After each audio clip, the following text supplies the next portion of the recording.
찬송가 436장 드리겠습니다. 찬송가 436장입니다.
성경 말씀은 사도행전 24장 1절에서 9절까지 보겠습니다.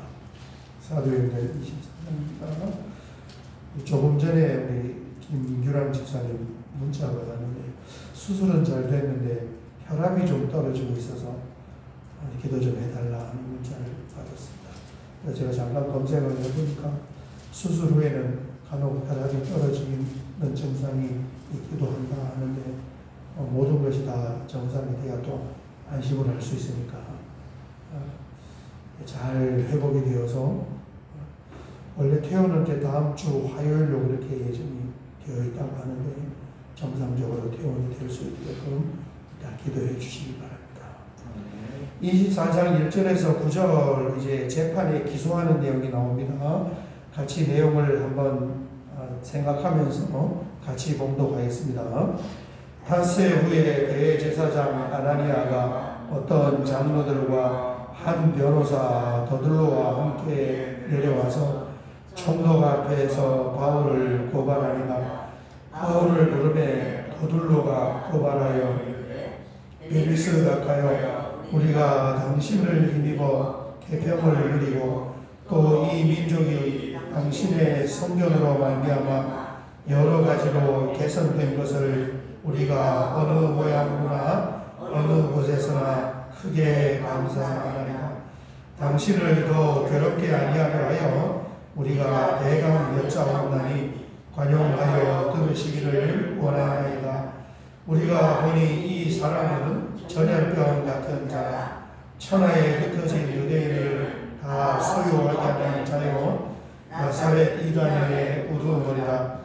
그가 또 성전을 더럽게 하려 함으로 우리가 잡아싸우니 당신이 친히 그를 신문하시면 우리가 고발하는 이 모든 일을 아실 수 있나이다 하니 유대인들도 이에 참가하여 이 말이 옳다 주장하니라. 아멘. 이제 바울을 재판하는 이 재판이 시작이 되었는데 이 당시에 유대 지역을 다스리는 최고 권력자 세 사람이 이 재판에 개입을 합니다. 첫 번째는 로마에서 파송한 관리 로마 총독 벨리스예요. 그 다음에 두 번째는 또 로마에서 임명한 왕인 헤롯 아그리파 왕. 나중에 이제 뒤에 가서 등장을 하고 지금 이제 유대인들의 최고 권력자이고 지도자인 대제사장 아나니아, 그리고 당대 최고의 국제 변호사로 불리던 더둘로, 그리고 바울을 죽이라고 막 응원을 하고 있는 그런 유대 군중들, 이런 사람들이 지금 이제 재판에 참여했습니다.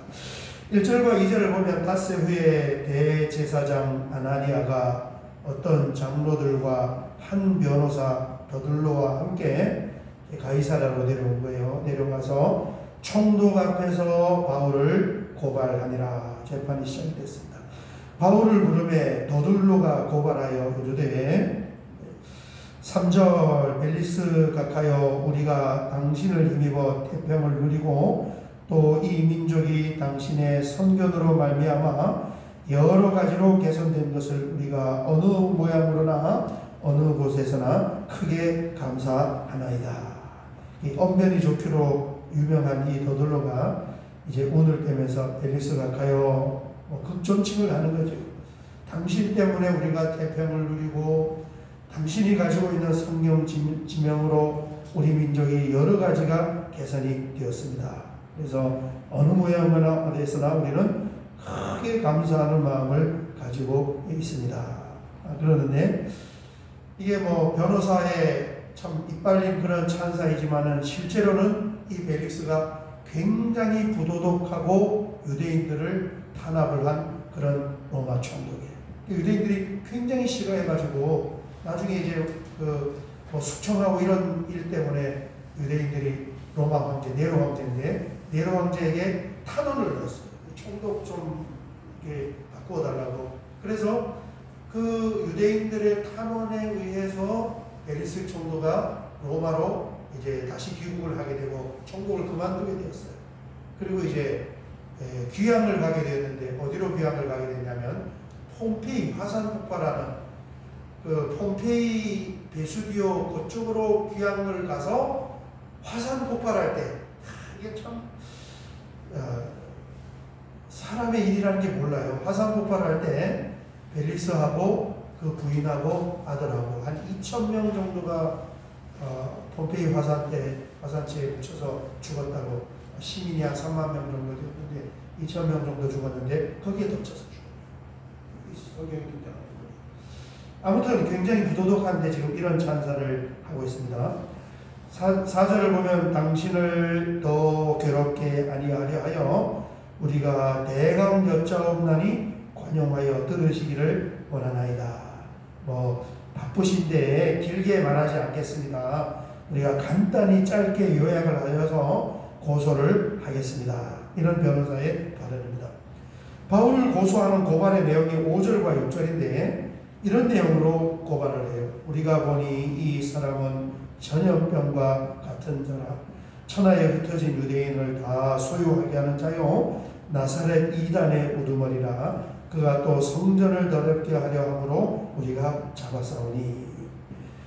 벨릭스 총독에 대해서는 최상의 이 찬사를 보내고 사도 바울에게 있어서는 한없이 나쁜 놈이고 이 사람은 반드시 사형을 시켜야 될 사형죄에 해당하는 사람입니다. 이렇게 고소를 해요. 보니까 전염병과 같은 사람이다. 뭐 복음을 전파해서 천하를 다 오염시키는, 우리로 말하면 코로나, 교회가 코로나 원흉처럼 그렇게 보였잖아요. 그렇게 전염을 시킬 수 있는 사람이라는 거예요. 이 옆에서 듣는 사람이 보면 얼마나 위험하겠습니까? 그 다음에 두 번째 5절 중반에 있는 이 제목이 이제 가장 위험하고 치명적인 고소 내용인데, 천하에 흩어진 유대인들을 다 소유하게 하는 자요.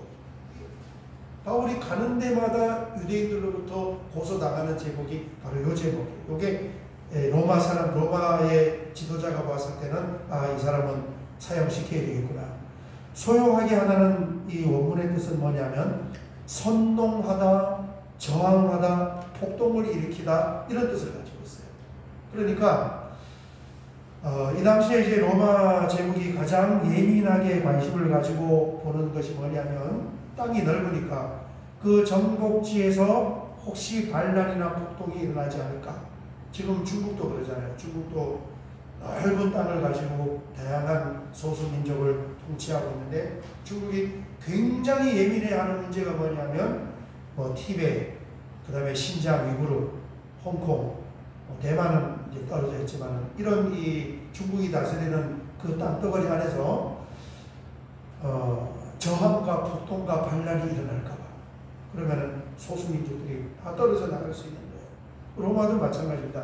그 부분을 관심을 가지고 있는데, 바울이 지금 바울을 뭐라고 고소하냐면은 천하에 흩어진 유대인들을 선동하여 반란과 폭동을 일으킬 소지가 있는 사람입니다. 이게 사형죄에 해당하는 거예요.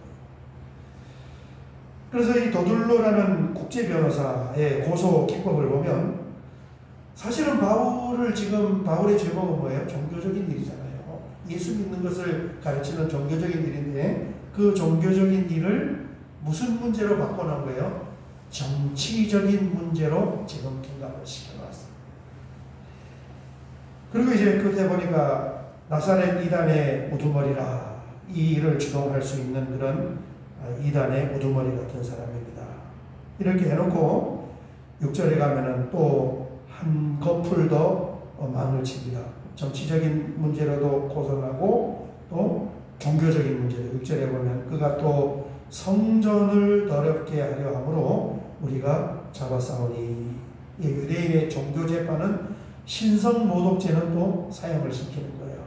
신성모독죄, 성전을 모독하는 것은 신성모독죄가 되는 것입니다. 그래서 이 사람은 사형죄에 해당이 되니까 사형을 언도해 주십시오, 이런 고소 내용이에요. 그러나 이 바울이 신성을, 하나님을 모독하고 성전을 모독하고 그런 것은 하나도 없어요. 증거도 없고 증인도 없고.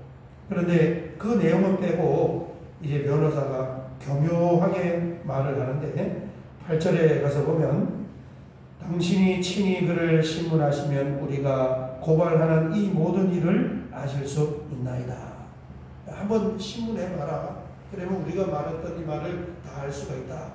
그렇게 말을 하니까 9절에 유대인들이 이에 참가하여 뒤에서 옳습니다, 옳습니다, 옳습니다, 그렇게 이제 힘을 실어준 거예요. 이 사도 바울의 재판을 보면 세상의 힘을 볼 수가 있습니다. 세상은 진리에는 관심이 없어요.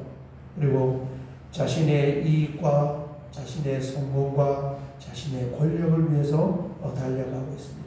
그리고 그 힘은 굉장히 크고 또 그 힘이 세상을 끌어가는 것처럼 그렇게 보입니다. 그러나 오늘 우리가 이 말씀을 통해서 보아야 할 것은 뭐냐면, 당시 유대를 다스리던 이 권력자들, 또 거기에 같이 일을 하는 사람들이 합세하여서 사도 바울을 고소하고 있지만, 진짜 역사의 권력자는 누구냐는 거예요. 이 자리에 있는 벨리스 총독도 앞으로 얼마 지나지 아니하면은 화산이, 그 유명한 폼페이의 화산이 폭발해서 거기에 가족이 다 묻혀버려요. 이 권력이라는 것이 얼마나 한정되어 있고 작은 것입니다. 진짜 역사의 권력자는 누구나 우리 하나님이신 줄 믿습니다. 아멘. 그것을 보는 믿음이 우리에게 확고해야 세상의 힘과 환난 속에서 담대하게 살아갈 수 있는 거예요. 아멘. 세상은 너무너무 커 보이고 너무너무 힘이 있어 보이는 거예요. 사실 그렇지 않아요. 시간 지나고 나서 보면은 영원하신 이 권력자는 하나님이십니다. 그리고 사람들이 살아가는 그 삶의 현장에서 환난이 전부가 아니라 바울 지금 처한 상황입니다. 그 환난을 넘어 있는 실제의 세계가 있다는 하나님의 나라를 볼 수가 있어야 되는 것입니다. 아멘. 세상의 통치를 넘어서 하나님의 통치가 있다는 것을 보게 될 때 언제 어디서나 우리는 담당할 수 있고 믿음으로 살아갈 수 있고 믿음으로 승리할 수 있는 것입니다. 오늘 새벽에 여기까지 보고 같이 한번 기도할 때 오늘 이 말씀처럼 세상은 힘이 있어 보이고 또 커 보이지만은 진짜 힘이 있는 분은 누군가? 진짜 역사의 주인은 누구신가? 정말 세상을 통치하는 권력자는 누구신가? 하나님이세요. 그분을 바라보면서 내가 언제 어디에 있든지 당당하게 환난을 이겨내며 믿음으로 승리할 수 있는 그런 우리의 믿음이기를 원합니다. 우리 같이 한번 또 김학수 집사님을 위해서 기도해 주시기 바랍니다. 우리 주여 한번 크게 부르고 기도드리겠습니다. 주여 아버지 하나님 감사합니다. 오늘 새벽에도 주님 전으로 불러서 하나님 새벽 예배하게 하시고 이 사도 바울의 하나님 바울의 재판을 통하여서 역사의 주관자는 누구시고 참된 권력자는 누구신지를 하나님 우리가 바라보며 다시 우리의 믿음의 눈을 활짝 열고 주님을 보기를 원하올 때에 주여 오늘도 우리가 믿음으로 승리할 수 있는 어디에서든 당당할 수 있는 그런 은혜를 우리에게 허락하여 주시옵소서.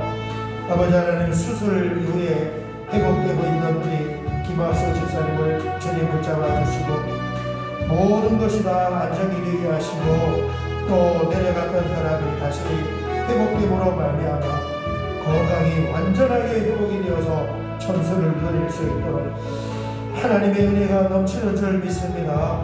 하나님의 역사하심이 있을 줄 믿습니다. 치유하는 광산을 바라여 주시고 회복시켜 주셔서 위하여 근심하며 기도하는 가족들의 그 기도가 잘 이루어질 수 있도록 하나님 은혜 위에 은혜를 더하여 주시옵소서. 오늘도 아버지 하나님 우리는 믿음으로 하나님을 승리하기를 원합니다. 믿음으로 나아가기를 원합니다. 믿음으로 거대해 보이는 그 세상 가운데서 참된 권력자가 되시는 하나님을 의지하며 담당하기를 원합니다. 주여 감사합니다. 역사하여 주시옵소서.